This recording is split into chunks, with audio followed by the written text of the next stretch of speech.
Hello everyone and welcome to another video. In this video I'm going to be installing some LED rear facing trail lights. So this is going to be a bit more of a involved install for me. So I've got wiring harnesses and lights and fuses and relays and got to run it all the way to and from the front of the car, so hopefully it should turn out pretty good. I'm going to be putting these lights in the bumper right here. So as a surprise to no one who is a frequent watcher of this channel, I got these off of eBay. In the ad, they actually weren't gloss. They were a sort of textured finish.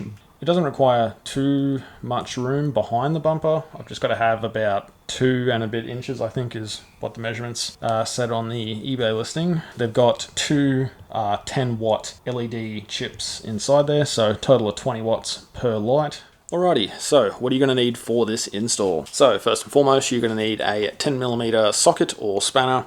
You're also going to need trim removal tools, or if you don't have those, you can use flathead screwdrivers, that works just fine. So you're also going to need a electrical crimping tool, so one of these, just a basic one. If you've got a fancy one, that works better. You're also going to need terminals as well, even though the wiring harness here does have terminals. The lights do not. You're also going to need some wire and a switch and heat shrink or electrical tape. Also works fine. With all of that out of the way, let's jump into the installation / just checking with that bumper that there is actually room behind there for those lights, and then we can jump on to cutting it. I'm going to get to measuring across here and across there as well, just to get them as lined up as possible. And then I'll grab a permanent marker out, trace around the little gasket that they give you, and then we'll get to chopping that out. Now, I am probably just going to trace around this to start with, or even go off of just the little holes that are on there, just so I can get that somewhat positioned, and I'll go grab the little gasket and cut out the actual insert part. I've got the holes roughly on the bumper. So now I'm just going to cut to the inside of that line, because I can always just grind it out just a tiny bit, but I reckon that is about as close as I can get them. Measuring isn't the easiest, considering the little silicon thingos move, so you've got to kind of have like 5 arms to hold it all there. But alright, now onto the nerve-wracking part. Let's cut these little middle bits out.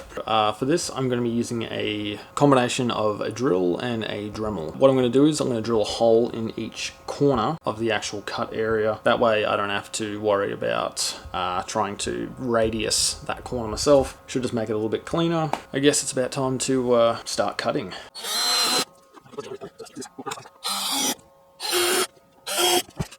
Cool. Well, that's that side down, so now I'm going to jump on to the other side off camera and get that one done as well.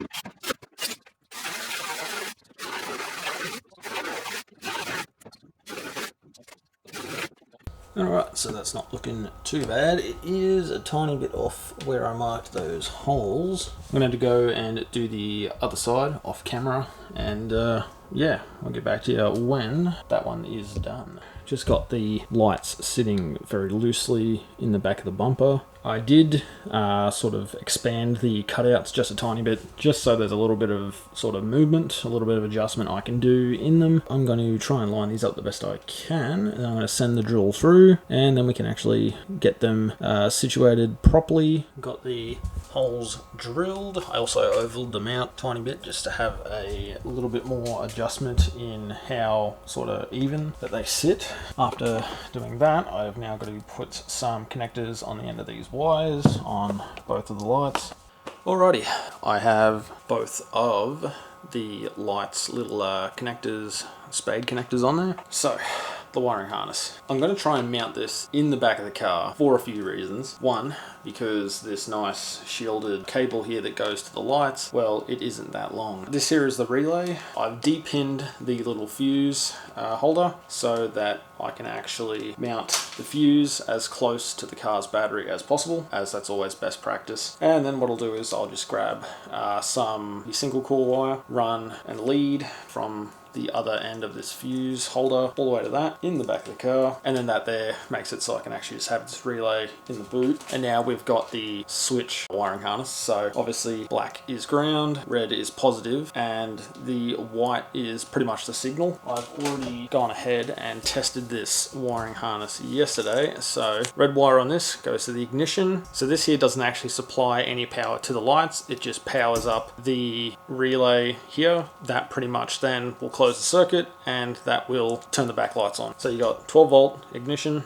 black is your grounding, white is your signal that goes to the relay. I'm going to get to wiring all of this in, so I've got a bit of a game plan going. I'm actually going to get the ignition source from the fuse block slash distribution block, put this in place of a fuse that's in your fuse block, and then that fuse for whatever that thing is that you plug this into, it goes into that, and then the accessory fuse goes on that side there. So pretty straightforward stuff. With all that out of the way, I am going to get to pulling apart stuff, which is not the fun part. Alright, progress updates. So I ended up having to pull the rear bumper off just so I could actually tighten the screws and stuff for the lights, and I've actually pulled off the interior just so I can run it down past the sill all the way to the front of the car. So slow progress, but progress none the least. Another small progress update. Got the bumper fitted back onto the car, got the lights mounted,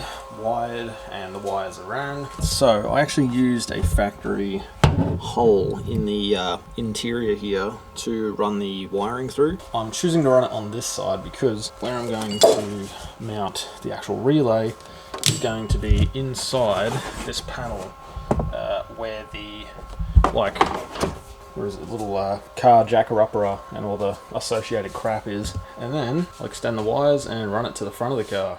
Alright, so another progress update. I've got the relay mounted, I've got these two wires here, power and ground, and then I've got the white one which is signal, and then we've got the red for ignition, and obviously the black is ground. I'm just going to start working in the engine bay and running some of this dual core wire through. That twin core will probably feed both the main power source and also the ground. Just sort of kind of figuring out how it goes. I am taking my time, just want to not rush this. Progress updates. Made a fair bit of it. Pretty much got one entire bit of the wiring done. So just down there, I've run that dual core wire through the firewall grommet. Then I've repinned this fuse holder. Then got that positive running to the battery. There is no fuse in there as of yet. Not going to put a fuse on it until everything's wired up. That way, just in case I accidentally spark something. So I kind of skipped over the part where I ran the wires. It wasn't very interesting, but yeah, look, it's kind of hard to see, but essentially the dual core wire runs down through here, through down this bit and all the way up the back. This brown wire here, that one is going to be the signal wire, or what I call the signal wire. Then I've got it running down here. Can't really see much, but it goes down that, up this panel here, and then down into that cavity. So here we've got the dual core wire. We've also got the positive, which is the mains, which will be connected to the positive in this dual core wire. Same as the ground. Ground will also be connected to this. And then that white cable that you see running off there, that is the signal wire. That is now a brown wire instead of a white one. That goes up the front. I'm still yet to run it over to the switch. Alright, so if you saw the other episode on installing a set of fog lights into this car, you would know that I had the switch blank for that. Now I've since dremeled all the little bits inside of there out and just went and got a simple little rocker switch. Only a temporary one, but it was $5 from Bunnings, so I cannot really complain. It's better than the stupid push button thing that this harness comes with. Anyway, it's 4:24 in the morning, so I am probably going to just wrap things up for now and pick it up in the morning.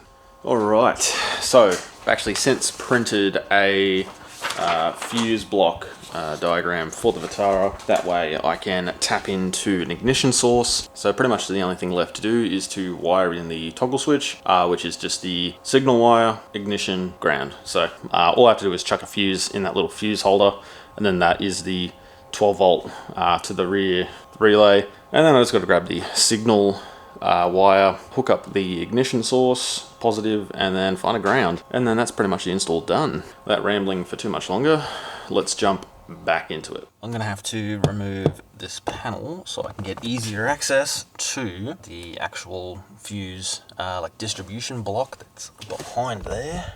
That's a good grounding point. I'm also going to remove this panel here as it is in the way of a lot of things. So, okay, so the fuse block is actually further up there. Let me see if I can try and... That fuse block is the one we are looking for. Figure out which one of these I'm going to need. Alright, so as you can see there, I've got the piggyback fuse in the cigarette lighter front fuse panel bit. So yeah, all I got to do is run something to that there, and that will give me the accessory power. And then all I've got to do is find a ground and join that brown wire to the actual switch wiring harness. So I'll jump onto that and then get on the camera when there's an update. So, update. I've got wiring done for the accessories. Also got the signal wire. Haven't grounded it as of yet, but I have actually put on female blade thingamadoobobs for the switch. I'm gonna have to go into the engine bay now and just make sure that everything is good under there, and then I'll ground that before I pop the fuse in, and then we can see if this all works. If I turn on the ignition, nice. Well, it seems to be working. Very nice. Okay, now that I know that that works, I can now get everything buttoned up. Alright, so we are out at Glasshouse at the moment. Going to give these trail lights a test. Trail lights off, trail lights on. So it does look a bit brighter in the camera, but yeah, honestly they're not too bad. I was hoping that they were going to be a little bit brighter than what they are. I can just see out the back window of the car when they are on, so I guess it's better than nothing. I was hoping for a little bit more out of those lights. Part of me was just hoping that they would be just a little bit brighter, slash just sort of through the light a little bit further. I don't know, I might have a look on eBay. If I can find another light that is similar size, then I might just put them in and see if they're any brighter. Yeah, I'm just going to see how I like them. And if I feel like they're not bright enough, well, I can fix that in the future.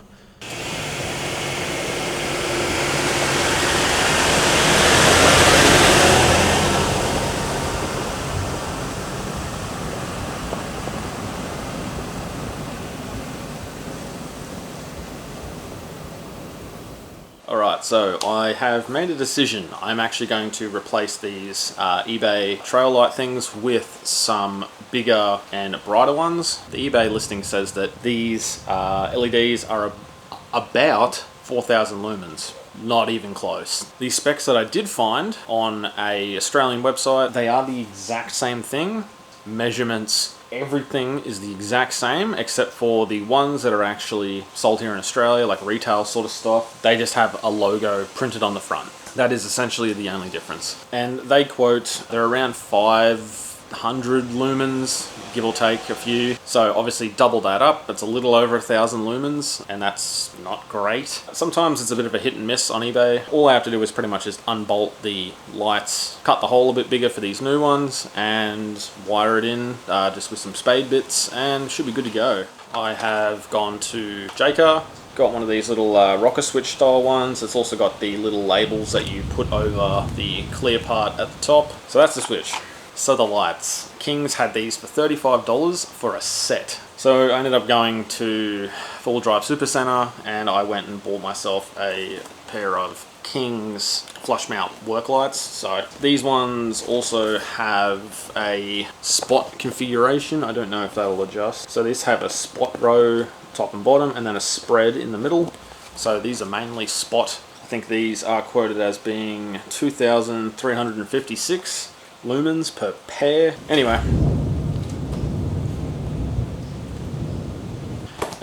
I'm going to pull these out, do some measurements, and then I'm going to start removing the other ones from the rear bumper and just see if these are actually going to fit. These do sit quite deep in the bumper. I guess I should say they have a lot of backspace needed for these. I can just cut these cooling fins down if they don't fit. I would not hesitate to cut them up, as they were 35 bucks for a pair. Let's measure these bad boys out, get them fitted. Alright, so bumper is off, the harnesses for these are disconnected. So now I'm just going to take the lights out and do some measurements. So, got that marked out. Now to crack the Dremel out and cut it. Alright, so that's successfully cut out. Now let's see how these fit. Just a tiny bit wider. Alright, progress update. I've got the hole finally cut out. It's bloody huge, but yeah, I've got a little bit of wiggle room just to align it. So got that one fitted. It's not exactly lined up, but just like the other one, I gave it a tiny little bit of wiggle room just to move around. That one there, I've already got the holes marked out. Now, before I actually do any of the wiring, I'm just going to bolt both of these in, put the bumper on the car, and just make sure I do have enough clearance. If I don't, I'll just cut the back of the heat sinks. It should be fine. Alright, so progress update. I've actually had to do quite a bit of modification to the back of the heatsink. So got it to the point now where there was actually a license plate bracket. Went to do something like that. So went and cut this off. The light heatsink was fouling on this right in this middle part in there. And now that I've done that, it's still fouling on just some of this here. So I've just hit this up with some rust converter spray, just because there is bare metal there. Probably hit it up with another coat. On this side, luckily the only thing I had to contend with was this part of the bracket here. So same thing here, I just haven't neatened up the cut on this one yet.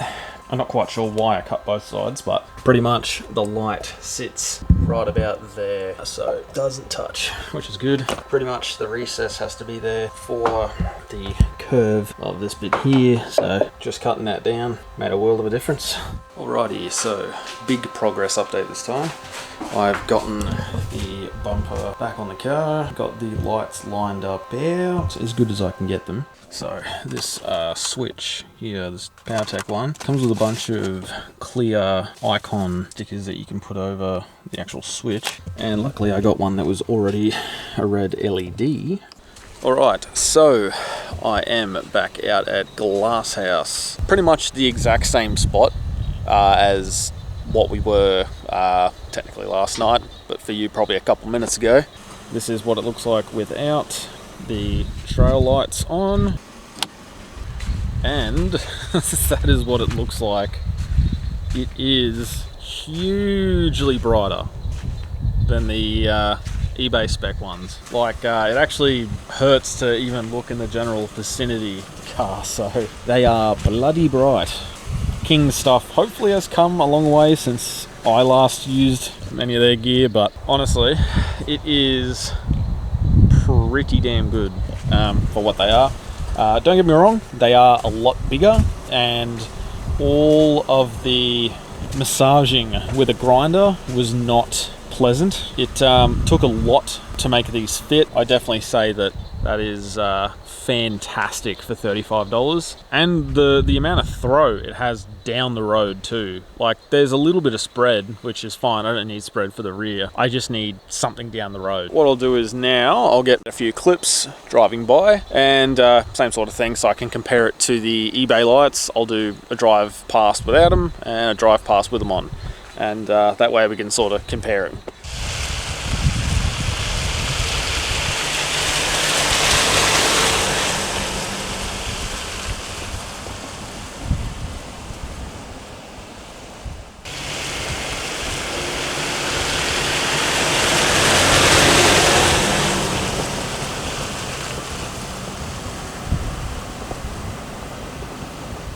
Almost drove off without doing the outro.